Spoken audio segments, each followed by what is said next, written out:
Olá a todos, eu quero vos cumprimentar com a paz do Senhor Jesus. Sejam todos bem-vindos, sejam todas bem-vindas. E o título da mensagem de hoje, a história de José e Maria. Quem foram José e Maria? Eu vou te contar essa história sobre esses dois, porque eles foram os responsáveis aqui na terra para ser os pais de Jesus, cuidar do Senhor. Então, é uma responsabilidade muito grande que eles tiveram. Por isso, vou contar essa história para você, para darmos início ao nosso vídeo de hoje. Lembrando que o Senhor Jesus não nasceu em dia 25 de dezembro. Não, Jesus não nasceu nessa época. Vamos lá? Começando aí, fazendo a nossa leitura bíblica, que está localizado aí no livro de Mateus, capítulo de número 1, versículos 18 ao 24, que diz o seguinte: Ora, o nascimento de Jesus Cristo foi assim, que estando Maria, sua mãe, desposada com José, antes de ajuntarem, achou-se ter concebido do Espírito Santo. O Espírito Santo com letra maiúscula.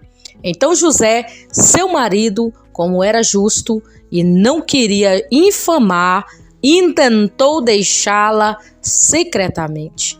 E projetando ele isto, eis que o sonho lhe apareceu um anjo do Senhor, dizendo: José, filho de Davi, não temas receber a Maria, tua mulher, porque o que nela está gerado é do Espírito Santo. E dará à luz a um filho e chamarás o seu nome, Jesus, porque ele salvará o seu povo dos seus pecados. Tudo isto aconteceu para que lhe se cumprisse o que foi dito da parte do Senhor pelo profeta que diz: Eis que uma virgem concederá e dará à luz um filho e chamá-lo-á pelo o nome de Emanuel, que traduzido significa Deus conosco. E José, despertando-o do sono, fez como o anjo do Senhor lhe ordenara e recebeu a sua mulher. E eu vou te contar aqui primeiro a história de José. Quem foi José de Nazaré? E logo após, eu vou estar contando a história quem foi Maria, a mãe de Jesus. José de Nazaré foi marido de Maria, mãe de Jesus. Algumas vezes ele é chamado de José, pai de Jesus, porque agia legalmente como pai para Jesus. Inclusive, os judeus daquela época consideravam Jesus como filho de José. Você vai ler Lucas capítulo 3, versículo 23, Lucas capítulo 4, versículo 22, João capítulo 1, versículo 47, João, capítulo 6, versículo 42. São bem poucas as informações sobre a vida de José, mas sabe-se que ele era descendente legítimo da casa de Davi. Isso ficou bem claro na genealogia de Jesus, apresentada em Mateus, capítulo de número 1. Já na genealogia presente no Evangelho de Lucas, possivelmente não é a de José, mas a de Maria. De qualquer forma, ambos dos evangelhos demonstram claramente que Jesus não era filho de José, legítimo de sangue. Mesmo que em sua genealogia, registrada em Mateus, o escritor enfatiza essa questão ao destacar que Jacó gerou a José, marido de Maria, da qual nasceu Jesus, que se chama Cristo. Mateus 1, versículo 16. José era um carpinteiro que vivia em Nazaré, uma pequena aldeia na região baixa da Galileia. Ele aparece no relato bíblico como noivo de Maria, uma virgem que morava no mesmo vilarejo. Dos 4 evangelhos, José não é mencionado apenas em Marcos. Ele recebe maior destaque no Evangelho de Mateus. O evangelista, inclusive, registra a revelação dada a José quando o anjo do Senhor lhe falou em sonho. Mateus, capítulo 1, versículo 20 ao 25. E agora vem uma pergunta. A dificuldade de José em aceitar Maria. Maria ficou grávida no período em que já era noiva de José. Mas antes de ter tido qualquer relação com ele, esse noivado significava um compromisso matrimonial. Pelo que você pode entender aí, ouvinte da palavra do Senhor, irmãos em Cristo, quando você está em compromisso com alguém, você está aí sendo direcionado ao noivado, após o noivado, um casamento. Então, quando os dois estão compromissados, eles estão compromissados um com o outro. No tempo de José e Maria, esses pactos não poderiam ser quebrados de maneira alguma. Porque o que deu para entender é que José amava Maria e Maria amava José. É muito bom quando há amor entre os dois. Ainda bem que o Senhor interviu aí sobre a decisão de José. Porque se fosse por ele tinha deixado Maria. Mas como uma relação, ela vem de Deus, um compromisso como esse casal que veio, destinado a ser os pais de Jesus, não tinha como quebrar essa aliança, apesar que eles ficaram um pouco distantes por pequenos, vamos dizer assim, dias. Depois eles voltaram novamente. No entanto, esse noivado era muito mais sério do que a noção que temos sobre o compromisso dessa natureza na atualidade. Tal cerimônia consistia no ato dos noivos jurarem fidelidade mútua na presença das testemunhas. Isso implicava, num certo sentido, ser essencialmente o próprio matrimônio. É por isso que já naquele momento Maria era chamada de esposa de José, visto que legalmente ambos estavam desposados, estavam já unidos. É como se eles já tivessem casados, entenderam? A partir daquele noivado, restava apenas a festa de núpcias e começar a viver juntos. Conforme a lei, uma mulher desposada que praticasse infidelidade deveria ser castigada à morte. Você vai ler livro de Deuteronômio, capítulo de número 22, versículo 22 ao 24. Foi durante esse período de intervalo que Maria engravidou sobrenaturalmente pela ação do Espírito Santo. Quando José tomou conhecimento da condição de Maria, a Bíblia diz que ele considerou divorciar-se dela em silêncio, para não expô-la ao vexame público. Mateus, capítulo 1, versículo 20. Aqui vai o meu primeiro comentário aí sobre essa questão que acontece aí de casais, que têm as suas lutas e tribulações, as suas brigas, vamos dizer assim, que muitos deles expõem, para os vizinhos, para as redes sociais e começam a falar mal de um, falar mal de outro. Eu acho isso horrível, eu acho isso de um baixo escalão muito grande, de uma falta de respeito, um homem ou uma mulher expor a sua intimidade, expor o que acontece entre quatro paredes ou até mesmo dentro de casa. Eu acho uma falta de caráter, uma falta de respeito muito grande. Eu acredito que essas pessoas que fazem isso, elas não têm um pingo de amor um pelas outras. Nunca amaram, na verdade. Estavam juntas só para mostrar para a sociedade, só para status, só para dizerem que estavam com alguém. Mas, na verdade, não amavam de verdade. Estavam ali por interesses. E o José aqui, o José, pai de Jesus, ele foi um cara de caráter, foi um moço de caráter, porque ele viu o que aconteceu, só que como ele não sabia o que estava acontecendo no espiritual, ele simplesmente disse: eu vou me afastar de Maria silenciosamente, para que ninguém saiba. Então ele queria fazer isso silenciosamente, entendeu? Ele não expôs Maria, ele não foi lá e disse: olha, Maria está grávida, porque se ele falasse para todo mundo que ela estava grávida, o que ia acontecer? Eles iam matá-la, apedrejá-la até a morte. E ele simplesmente ficou em silêncio e deixou-a secretamente. É isso que as pessoas hoje em dia têm que tomar consciência. As coisas sem mostrar para os outros, sem ficar mostrando em rede social. Ai, porque isso, porque aquilo. Ai, porque fulano fez isso, porque fulano fez aquilo. Isso é uma falta de respeito, isso é falta de caráter, falta de vergonha na cara. Eu digo vergonha na cara porque é verdade. Porque quando se trata de relacionamento, ninguém deve se expor assim, ficar falando mal de um e de outro. Entenda, o relacionamento relacionamento é entre duas pessoas e não entre as outras pessoas que estão lá do outro lado, as pessoas que estão lá vendo o que está acontecendo entre aspas, né? O que está acontecendo entre quatro paredes, essas pessoas sabem, mas lá as pessoas que estão fora não sabem de nada, aí começam a falar uma coisa ali, começam a falar outra ali, começam a inventar mentiras que não é verdade. Isso é muito feio. Por isso que o meu conselho para você aí, ouvinte da palavra do Senhor, você que é mulher, você que é homem, presta atenção no que eu vou te falar. Você, mesmo que você não sirva a Deus, mesmo que você não é cristão, não é cristã, mas você também que é cristão, que serve ao Senhor, que é cristã, preste atenção. O que acontece entre vocês, casais, é entre vocês. Não exponha a vida de vocês assim. Não mostre a vida de vocês assim, rasgado para todo mundo saber, não. Não faça isso. O que vocês tiverem de resolver, resolvam entre quatro paredes. Conversem. Não exponha a vida de vocês desse jeito. Por quê? Porque as pessoas que estão lá fora não sabem de nada do que está acontecendo. Elas não sabem de nada e começam a inventar histórias, criar histórias que não existem e vai acabar prejudicando mais você. Entendeu? Vocês aí que estão ouvindo aí, casais. Então pega aí esse conselho e esse exemplo de José. Se você tiver de fazer uma coisa, faça em silêncio, não exponha, fique em silêncio. José era um homem de caráter.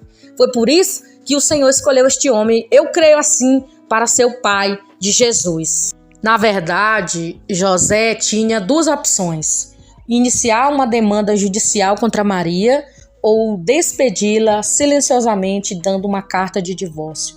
A primeira opção iria expor Maria diante de toda a sociedade. Já a segunda opção preservaria Maria de alguma forma. Algumas tradições bíblicas antigas sugerem que a atitude de José em querer divorciar-se de Maria foi motivada não por sua desconfiança acerca de suposta traição, mas por se considerar indigno da tarefa de ser marido da mulher escolhida para dar luz ao Filho de Deus. Nesse sentido, as tradições afirmam que José não se sentia capaz de servir como um pai de criação para Jesus. Obviamente, essa suposição aí é demasiadamente fantasiosa e choca diretamente com o que foi relatado no Evangelho de Mateus. O relato bíblico simplesmente parece indicar que aquela era uma reação natural de José. Ele era um homem que amava sua noiva, mas que pensava ter sido enganado. Aqui é importante lembrar que a Bíblia testifica que José era um homem bom, justo e temente a Deus. Lucas 1, versículo 6. Então é melhor nós ficarmos com o que a Bíblia diz. Por isso que eu sempre digo para vocês que o que a Bíblia diz é o certo. Não adianta ter outros estudos por aí por fora. Sabe o que vai acontecer? Só vai ficar com confusão aí a cabeça de vocês, tá?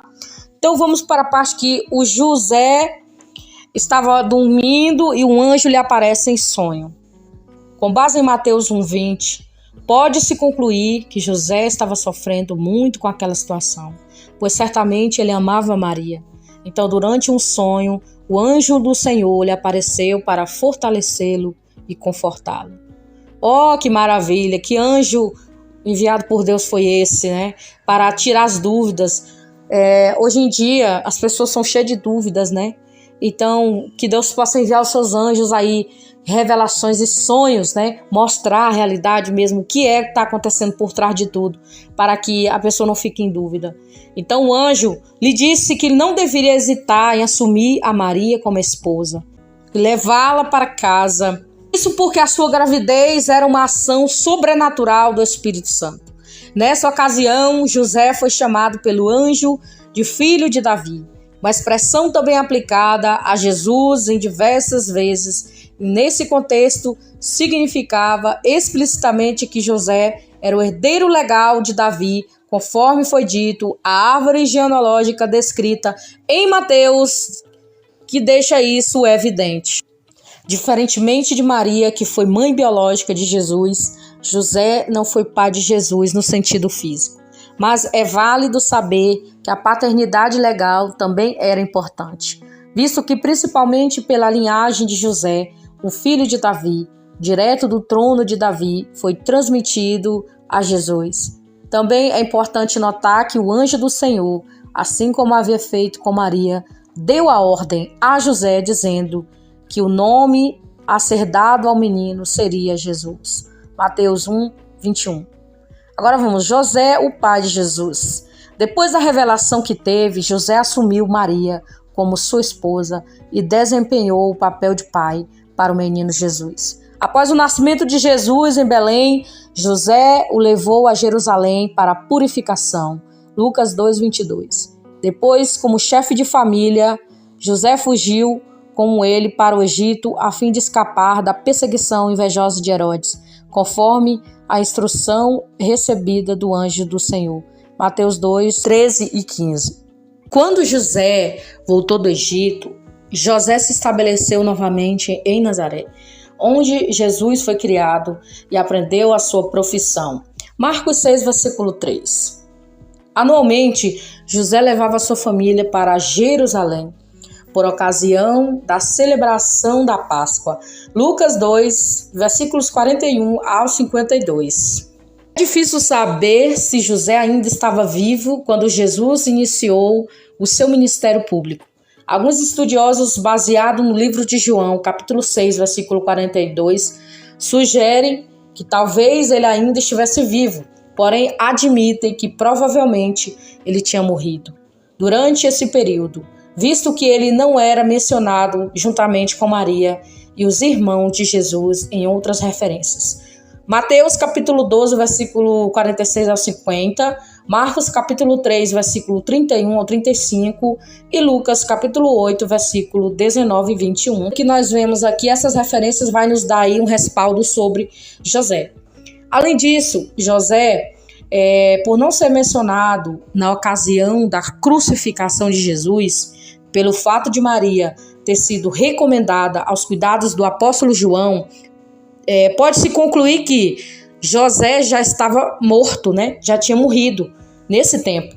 Apesar de poucos detalhes, certamente pode-se afirmar que José, o pai de Jesus, no sentido legal, era um homem de grandes qualidades, fiel, obediente, justo. Por isso que José foi concebido aí a oportunidade de ser o pai de Jesus na terra. Justo, temente a Deus, era uma das características que José tinha e que hoje em dia os homens devem ter, não só os homens da terra, mas também todos nós, seres humanos. Essa foi a história de José.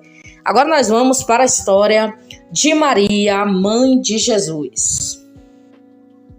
Maria, mãe de Jesus, foi uma mulher escolhida soberanamente por Deus, pela qual nosso Senhor Salvador veio ao mundo.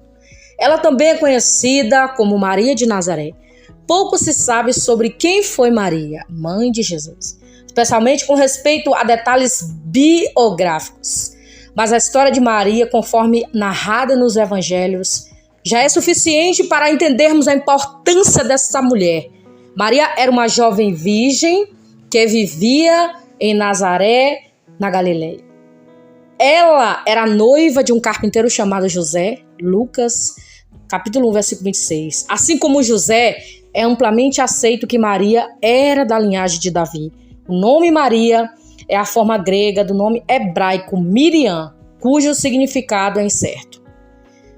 Mateus interpreta que Maria era a virgem na qual profetizou o profeta Isaías, que de uma virgem nasceria o Salvador. Isaías 7, versículo 14.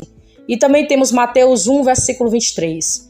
Embora essa profecia seja alvo de muitos debates, é inegável que o seu cumprimento pleno do nascimento do Senhor Jesus Cristo, portanto, a virgem de quem falou Isaías é Maria. O seu filho, o Emanuel, é Jesus. Maria, mãe de Jesus, deve ser distinguida de outras mulheres que são citadas no Novo Testamento. Com esse mesmo nome, algumas dessas mulheres foram Maria, mãe de João Marcos, que está localizada em Atos 12:12, Maria de Betânia, que está localizada em Lucas 10:42, João 11:1, Maria, mãe de Tiago, Mateus 27:61 e Maria Madalena, Lucas 8, versículo 2. Então não confunda a Maria, mãe de Jesus, com essas Marias, pois elas têm o nome de Maria, mas não é a mãe de Jesus. São outras Marias que cita aí os textos bíblicos da Bíblia Sagrada. Maria foi mencionada nas passagens bíblicas que fazem referência à infância e juventude de Jesus. Mateus 1, versículo 18 a 25, Mateus 2, versículo 11 a 21, Lucas 1, versículo 26 a 56, Lucas 2, versículo de 1 a 51. Depois, ela foi mencionada direto e indiretamente em outras referências neotestamentárias. Olha, lê aí Mateus 12, versículos 46 e 50, João capítulo 2, versículo de 1 ao 11, João 19, 25 e 27, Atos dos Apóstolos 1, 12 ao 14, Gálatas 4, 4. E agora vamos para a Maria recebe a visita de um anjo, Gabriel. O mesmo anjo Gabriel que havia precedido o nascimento do profeta João Batista. Eu já contei a história de João Batista aqui para vocês, mas vou colocar na descrição desse vídeo logo abaixo. Também foi enviada a Nazaré para profetizar o nascimento de Jesus naquela pequena aldeia da Galileia. Vivia Maria de Nazaré. Ela era uma virgem prometida em casamento a um homem que vivia na mesma aldeia. É importante saber que a cidade de Nazaré não é mencionada uma única vez no Testamento, modo que aquele pequeno vilarejo era visto até mesmo como desdenho por alguns. Você vai ler João 1, 46. Mas nos planos soberanos de Deus havia ali uma virgem, a qual traria o mundo a concretização da promessa da encarnação do Salvador. Em sua visita, Gabriel saudou Maria como uma mulher agraciada. Sua salvação significava simplesmente que ela era destinada do favor de Deus, escolhida para ser irmã de Jesus. Lucas 1, 28. Diante de tal saudação, ela demonstrou temor e perplexidade. Lucas 1, 21. O anjo então tranquilizou Maria e lhes assegurou que ela havia achado graça diante de Deus. E anunciou que ela ficaria grávida e daria à luz ao Filho do Altíssimo. Lucas 1, versículo 30 e 33.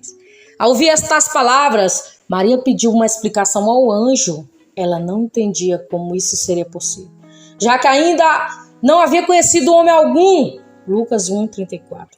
Gabriel lhe explicou a sua concepção, que resultaria uma ação divina e não humana. Portanto, o próprio Espírito Santo produziria em seu ventre este milagre extraordinário. Lucas 1, 35 e 37. Diante dessa explicação pelo anjo, Maria prontamente se mostrou humilde, sinceramente rendida à tamanha dignidade que lhe sobreveio soberanamente. Deus lhe havia concedido e escolhera. No período em que ela ficou grávida, Maria já estava despojada legalmente com José. O casal estava aguardando apenas as festas de núpcias, o início da vida comum. Foi por isso que José teve dificuldade em aceitar repentinamente a gravidez de Maria. Foi preciso o anjo do Senhor lhe aparecer em sonho para explicar o fato que lhe havia acontecido. Após ter sido confortado e encorajado pelo anjo, José não hesitou em assumir Maria e recebê-la como a sua esposa. Foi o que eu falei lá na história de José aqui no início desse vídeo.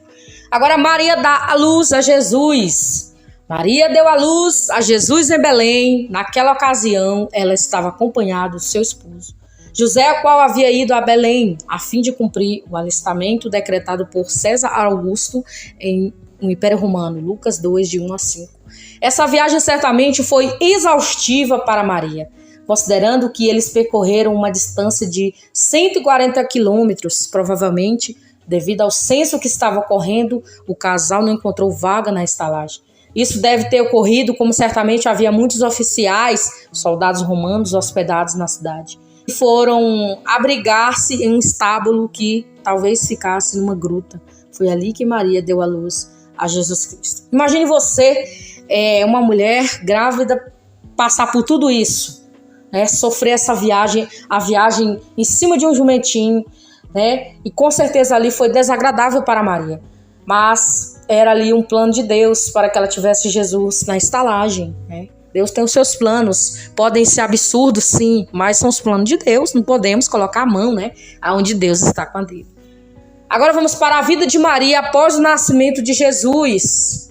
São poucos os detalhes sobre a história de Maria.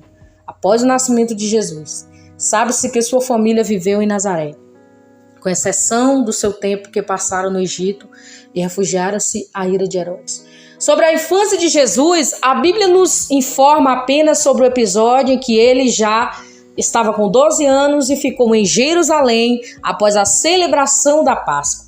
Quando perceberam que Jesus não estava com eles, José e Maria voltaram a Jerusalém e o encontraram no templo entre os doutores. Mas foi Maria quem expressou toda a preocupação. Ela questionou Jesus porque ele fez aquilo. E a resposta do mestre foi essa. E ele escutou, dizendo para ela: não sabeis que me convém tratar dos negócios de meu pai? Lucas 2,49. Então ele, como filho de Deus, estava ali falando das coisas de Deus, não estava falando de coisas da terra, com 12 anos de idade.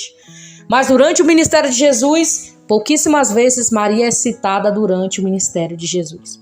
Provavelmente ela não o acompanhava em suas viagens missionárias, pelo menos não frequentemente. No entanto, ela estava presente em um primeiro milagre de Jesus, registrado nos evangelhos, quando ele transformou a água em vinho. Um casamento celebrado em Caná, João 2:1. Mais tarde, em outra ocasião, Maria e os irmãos de Jesus foram ali chamar ao comunicado, dizendo assim: Jesus enfatizou sobre a fidelidade espiritual que estava acima dos laços familiares. Então, ele olhou para a multidão e disse, está localizado aí em Marcos 3, versículos 34 e 35. Olha só o que ele disse: eis aqui a minha mãe e os meus irmãos. Porquanto qualquer que fizer a vontade de Deus, esse é meu irmão e minha irmã e minha mãe.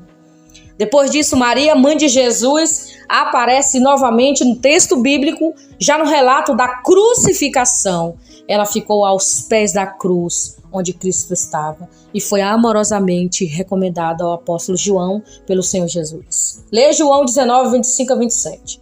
Essa recomendação foi uma das 7 frases ditas por Jesus na cruz e demonstrou à humanidade de Jesus a sua preocupação por sua querida mãe naquela hora em agonia. Fora dos evangelhos, Maria é citada nominalmente apenas no livro de Atos dos Apóstolos. Conta que a mãe de Jesus estava juntamente com os discípulos, perseverando em oração. Unânimes, Atos 1, versículo 14. Maria, mãe de Jesus, teve outros filhos? Esta é outra pergunta. A Bíblia oferece algumas evidências de que Maria, mãe de Jesus, teve outros filhos após o seu nascimento. A Bíblia afirma categoricamente que ela permaneceu virgem até dar à luz a Jesus. No entanto, a Bíblia não menciona nada a respeito de que elas permanecido nessa condição após o nascimento de Jesus. Mateus 1, versículo 24 e 25. No Evangelho de Lucas é dito que Jesus foi o primogênito de Maria. Lucas 2, 7. É verdade que apenas essa passagem não é suficiente para se provar que Jesus teve outros irmãos uterinos. Mas o Novo Testamento também menciona outras passagens, os irmãos e irmãs de Jesus. Portanto, a harmonia de tais passagens parece se tornar conclusiva. Olha aqui as passagens bíblicas. Mateus capítulo 12, versículo 46 e 47. Marcos 3, versículo 31 e 32. E Marcos 6, versículo 32. Lucas capítulo 8, versículo 19 ao 20. João capítulo 2, versículo 12. João capítulo 2, versículos 3 e 5 e 10. E Atos dos Apóstolos capítulo de 1 ao 14. Faça essas leituras. Além disso, defender que os irmãos de Jesus citados no Novo Testamento são apenas filhos de José é inferir algo que não está no texto. Também argumento de que os irmãos citados, na verdade, eram seus primos, não se sustenta à luz do idioma grego, o qual foi descrito no Novo Testamento. Agora vamos para a morte de Maria, mãe de Jesus. A Bíblia não fala nada a respeito da morte de Maria, mãe de Jesus. No entanto, desde os tempos mais antigos da igreja cristã, sugeriu-se uma tradição acerca de sua suposta ascensão ao céu. Na verdade, essa tradição se divide em 2 posições diferentes. A primeira defende a ascensão de Maria, mãe de Jesus, ainda em vida. A segunda defende a ascensão do seu corpo após morte. Novamente, vale reforçar que se trata apenas de uma tradição, ou seja, não uma doutrina fundamentada das Escrituras, né? Então, exclua aí qualquer uma dessas suposições. Aqui são somente suposições, mas não é para você confundir a sua cabeça sobre a morte de Maria. O certo é que Maria morreu. De que forma, não sabemos, mas que ela morreu sim. E aí vem a outra pergunta: Maria, mãe de Jesus, deve ser adorada? Olha, uma pergunta que muitos se perguntam e vai ser respondida agora. Obviamente, Maria, mãe de Jesus, não deve ser adorada. Nossa adoração deve ser direcionada apenas a Deus. Você vai ler Êxodo 20, versículo 2 e 5 e Lucas capítulo 4, versículo 8. Também vale dizer que não há qualquer base bíblica para defender que Maria ocupa uma posição de destaque ao lado de Jesus, como um tipo de intercessora. Segundo a Bíblia, o próprio Cristo é o único mediador entre Deus e o homem. Leia 1 Timóteo capítulo 2, versículos 5 e 6. Além disso, a Bíblia é bastante clara em dizer que todos os seres humanos pecaram e carecem da graça de Deus. Romanos 3, versículo 23. Efésios 2, versículo 8. Nesse caso, Maria não é uma exceção. Ou seja, biblicamente, a doutrina da impecabilidade de Maria não faz qualquer sentido.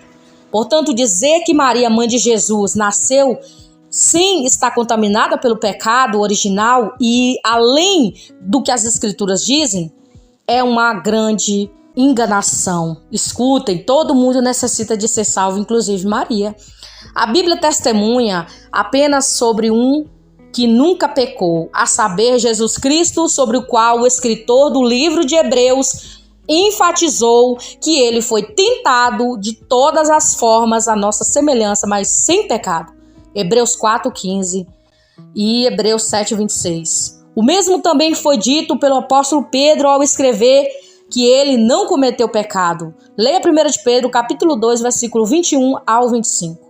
Apesar disso, vale dizer que Maria, mãe de Jesus, deve ser respeitada. Com certeza essa mulher tem que ser respeitada sim, mas não adorada. Ela foi uma mulher bem-aventurada, digna de ser imitada pelo seu exemplo de humildade, fidelidade, abnegação diante dos planos de Deus. Infelizmente, algumas pessoas, na tentativa de reprimir os erros da teologia católica, acabam igualmente errando de forma invasiva ou inversa. Elas menosprezam e subestimam completamente a mulher a quem Deus escolheu soberanamente para receber a incalculável honra de dar à luz a Jesus Cristo. Mas eu quero dizer uma coisa para você. Essa mulher, sim, ela deve ser respeitada, ela deve ser imitada o seu exemplo de humildade, abnegação, como já foi falado. Mas nunca, jamais, essa mulher deve ser adorada. Nós, mulheres, devemos seguir o exemplo dessa mulher, sim, mas de maneira alguma adorá-la. Então essa foi a história de Maria, que possa ser tirado aí, sanado as dúvidas de muitas pessoas que não conheciam essa história de Maria, desses dois, né? José e Maria, que foram os pais escolhidos pelo Senhor para serem os pais do nosso Salvador Jesus Cristo aqui na terra. Então seja edificado e abençoado com essa mensagem. E quero desejar a todos um Feliz Natal para cada um de vocês e todas as suas famílias. Um grande abraço dessa sua amiga aqui e que Deus continue abençoando a vida de vocês. Um grande abraço, fiquem todos na paz do Senhor Jesus.